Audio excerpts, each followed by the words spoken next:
This is Betsy Jensen, and you are listening to Unstoppable Body and Mind, episode 42, Radical Self-Acceptance. In this podcast, we learn to upgrade our brain and understand the power of our thoughts, to heal and to create the results we want in our life. Become the person in control of your healing and make peace with your life. Become unstoppable, body and mind. Hello, my friends. Welcome. Today I'm going to start off with the drawing. Do you remember there was a drawing for a $100 Amazon gift card? Well, that is being done right now. If you want to watch on Instagram or YouTube and see me actually drawing the name, you can find me there at Body and Mind Life Coach. And if you're listening, here's the rustle of the papers as I pick one. So the winner is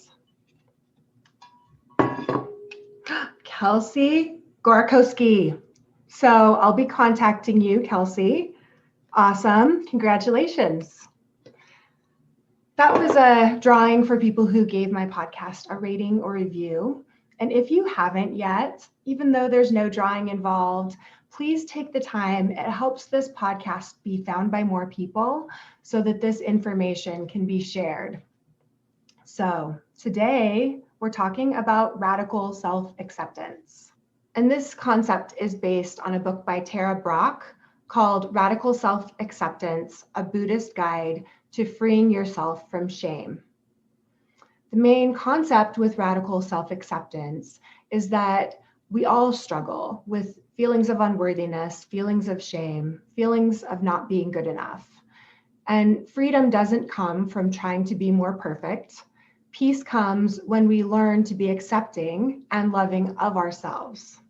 Once we can embrace the humanity and the struggles and the imperfections that we all have, then we can begin to create meaningful change.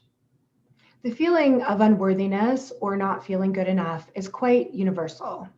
Brooke Castillo said that if you boil all of the problems she coaches on down to one thing, it comes down to self-worth. And that means that just because your brain tells you you're not good enough, it doesn't mean that it's true. And it means that you're not alone. Most everyone struggles with some form of questioning their self-worth. Now, most of us address the problem of not feeling good enough by beating ourselves up relentlessly. When we make a mistake, we think, "You're so stupid. Why do you always screw everything up? You'll never succeed. You're too weak." We think that if we're harsh on ourselves, then we'll change. There's fear that if we love ourselves when we do something wrong, then it will get worse.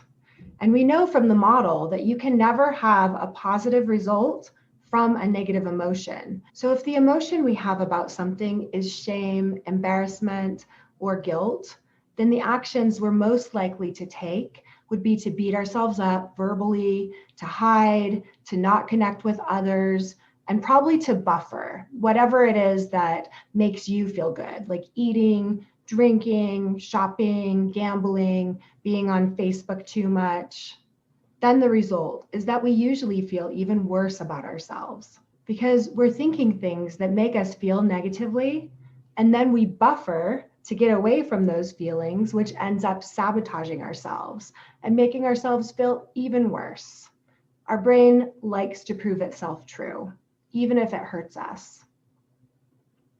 So often, instead of being willing to change, we're stuck in a negative cycle of unworthiness and then buffering, which proves how weak and bad and unworthy we are.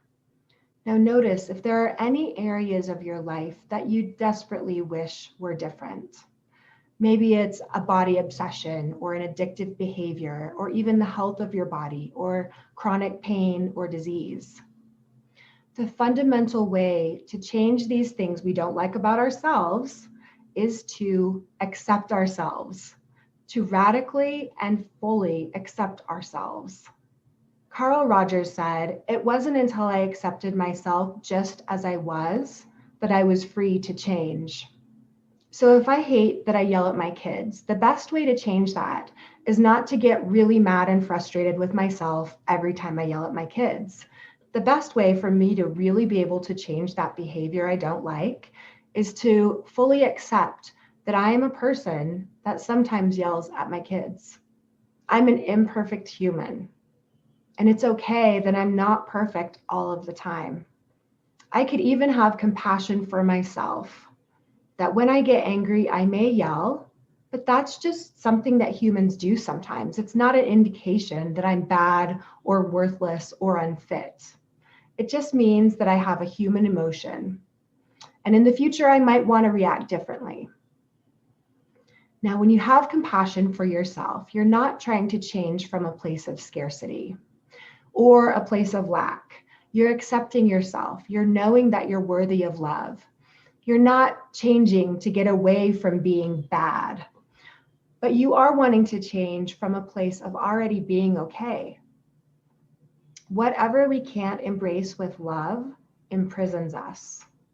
The truth is that we hold ourselves to a higher standard of perfection than what we expect from others. But if you think about it, most of us would rather be hanging around with someone that does have some imperfections. It's unnerving to be around someone who is perfect, with the perfect hair and the perfect house and the perfect parents to their children, and their children always behave. We may feel awkward because we're internally comparing ourselves. We might be secretly pleased when we catch a glimpse of their family struggling, so that we know that they're just human like us. This happened to me before. Actually, once I was doing a yoga class and a student was observing, and after class, he said that he liked watching me practice. And I asked him what specifically. I was getting ready for some compliments. And he said he liked when I fell out of one of the standing balance poses, because then he knew I was human and not a robot. So those people that we think are just perfect on Instagram, yes, part of us might look up to them and admire them, but part of us kind of hates that they're so perfect. When people don't seem to struggle or have problems, they don't seem real to us. It's not the kind of person we would want to hang around. Or one time my dad put it this way: if you were, maybe a high school basketball player, you wouldn't feel really comfortable playing on a professional team. You wouldn't really want to play with them. It wouldn't be fun for you, even if you got the chance. You wouldn't be at the same level as them. So when we look at people who seem perfect, part of us is repelled by that. Brene Brown calls these perfect imperfections. She says we can love each other not in spite of these imperfections, but because of them. We are the ones putting so much pressure on ourselves to show up perfectly every time. Other people actually like us more when we show up humanly instead of acting perfect. The process of radical self-acceptance is 3 steps. The first step, as always, is to become mindful. Name what is there. Recognize when you're thinking the thought, something's wrong with me. Then respond to yourself with kindness. Say yes to it. Allow it. Don't recoil away from it or beat yourself up about it. Allow your insecure or judgmental feelings. Then infuse yourself with a profound sense of compassion. Bathe yourself in compassion. Forgive yourself. Love yourself. And that is how you'll be best able to change it. Now, how can we apply the radical self-acceptance to chronic pain and chronic disease?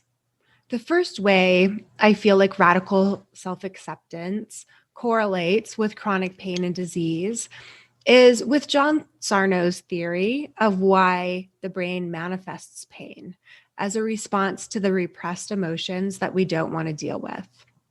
With radical self-acceptance, we're accepting all of ourselves, all of the parts that are undesirable or ugly or unwanted. And that's the same thing that we need to do with our journey with healing our pain. It's to accept that there are some emotions that our thoughts have created that we didn't want to feel, but are there in our body.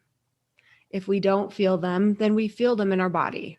So I think with what John Sarno recommends, with journaling, doing the pen vent, as I call it, and getting all of those emotions out and just recognizing that they're there. So I feel like radical self-acceptance is exactly what we're trying to do when we're working on healing chronic pain and disease. Really just recognizing all of the emotions that are there and not running away from them and not pretending that they're not there, and allowing them to be there and be curious about them and accept them and bathe them with compassion. As well, think of the concept of pain as something that you could also radically accept. What if the best way to eliminate your pain is when you notice it to react so neutrally to it, to say yes to it, to allow it, to bathe it in compassion? When we react with fear or strong emotion to our pain, it sends the signal back to our brain that this is important. We need to pay attention to it. We need to focus on it. It's like the brain turns up the volume of the pain, and the hypersensitivity to pain increases because our brain thinks it's really important and it wants to make sure we feel every pain sensation in our body. But the more we can notice our pain with acceptance, or even with boredom or neutrality, it sends a message back to the brain that that sensation is not important. The brain can turn down that volume of hypersensitivity to it. Because we know that people can have the same structural injuries like disc bulges, arthritis, or a meniscus tear, and have different perceptions of their sensation of pain. It has more to do with how hypersensitive our nervous system is than the structural abnormality in our body. Some people may even have pain where they can find no structural abnormalities or medical explanations for why there is pain. So there's a lot of evidence showing that it's not structural changes that cause chronic pain, but a ramped up nervous system and a pattern of hypersensitivity to body sensations. If you are not able to ignore your pain or react neutrally to it, you can practice accepting your pain by going into it instead of pushing away from it. Notice how it feels in your body. Describe the sensation neutrally. Is it sharp or dull? Is it moving or stuck? Is it warm or cold? Does it have a shape or a color? You can calm your breathing. You can send breath to that area. When you're not fighting the sensation, it's more likely to decrease or even go away. There are many times I help people focus on and describe their pain. And as they focus on it, their pain lessens or changes or moves in their body. I talk about going into your body on episode number 39, and I take you through a meditation where you can do this in episode number 26, Somatic Tracking, a Meditation for Pain. Just like accepting all parts of ourselves can be difficult, accepting the sensations we have in our body, like pain, can be extremely difficult. But neuroscience teaches us that the way we respond to sensations of pain when we have them determines if we'll keep wiring our brain for pain in the future. This is a tricky skill. We are not taught this way. So be patient and compassionate with yourself as you practice. But know that the best way to change ourselves is to fully accept all parts of ourselves first, and then we can be free to change. All right, my friends, have a good week. Bye.